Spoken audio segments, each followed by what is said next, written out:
இன்னைக்கு என்னம்மா சமையல்? இன்னைக்கு வந்து வாழைக்காய் பொறுத்து வரும் சாம்பார். சரி சரி. சாம்பாருக்கு வந்து ஈஸியாக ஒன்றுன்னா புளியை மட்டும் தனியாக நினச்சி வச்சுட்டு பருப்பை கொஞ்சம் ஊற வச்சுட்டு பருப்பையும் போட்டுட்டு துவரம் பருப்பு போட்டுட்டு கேரட்டு சக்கரை பூசணிக்காய் முள்ளங்கி 4 தக்காளி பச்சை மிளகா எல்லாத்தையும் அந்த வெங்காயம் சின்ன வெங்காயம் எல்லாத்தையும் இந்த பருப்புக்கு மேலேயே போட்டு குக்கரில் வச்சு 2 சத்தம் வச்சுருந்தாங்கன்னா சாம்பார் வந்துடும். சரி சரி. சீக்கிரம் பண்ணிட்டு சீக்கிரமாக பண்ணி. சரி சரி. இந்த பக்கம் வாழைக்காய் இதில் வந்து வாழைக்காய் வேக போட சரி சரி சரி சரி.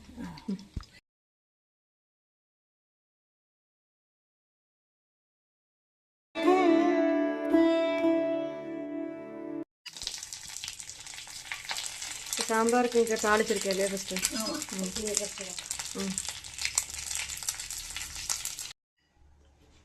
3 ஸ்பூன் சாம்பார் போட்டுருக்கேன், 2 பச்சை மிளகா போட்டிருக்கேன்.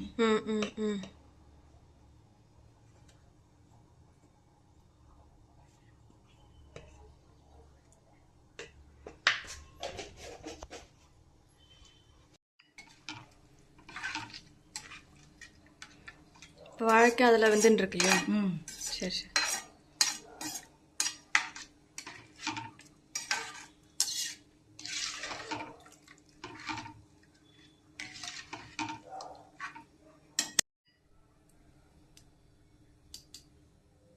கல்யாண சாம்பார் மாதிரி இருக்கும் எல்லா சாதம் போட்டேன்.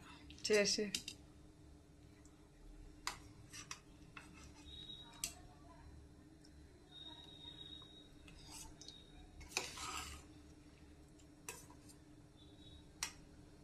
குக்கர் வச்சிருந்தா அதுல வந்து இந்த கேரட்டு 2 பச்சை மிளகா பெருங்காயம் முள்ளங்கி பூசணிக்காய் சக்கரை பூசணிக்காய் போட்டால் தான் சாம்பார் நல்லா இருக்கும்.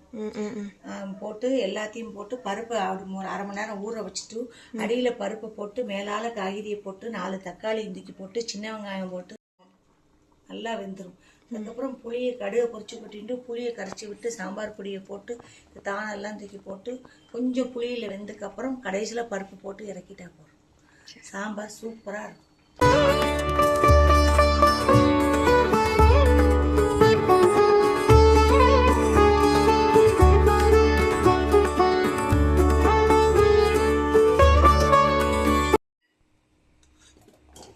சாம்பார் ஆயிடுச்சு. இப்போ வாழைக்காயெல்லாம் தண்ணி எடுத்துட்டாச்சு இல்லையா? சரி சரி. தேங்காய் எண்ணெய் வச்சு சரி சரி. இப்போ பொறுத்தளவுக்கு என்னம்மா பண்ணியிருக்கேன்? கடுகு உளுத்தம் பருப்பு தேங்காய் எண்ணெய் விட்டு சரி சரி பொரிச்சு கொட்டிட்டு சரி. வாழைக்காய் நல்லா வெந்துட்டு நல்லா குழைய வைப்பேன். 2 மிளகாய் வைப்பேன்.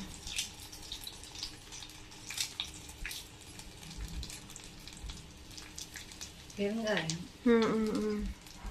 கருவேப்பிலை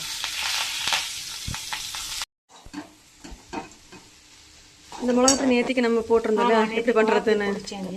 சரி சரி. அந்த மிளகா அப்படி 2 ஸ்பூன் அது எல்லாம் பருப்பெல்லாம் சேர்ந்துருக்கிறதுனால அந்த நல்ல தண்ணி எண்ணெய் எல்லாத்தையும் சேர்த்து நல்லா உறிஞ்சிட்டு சரி.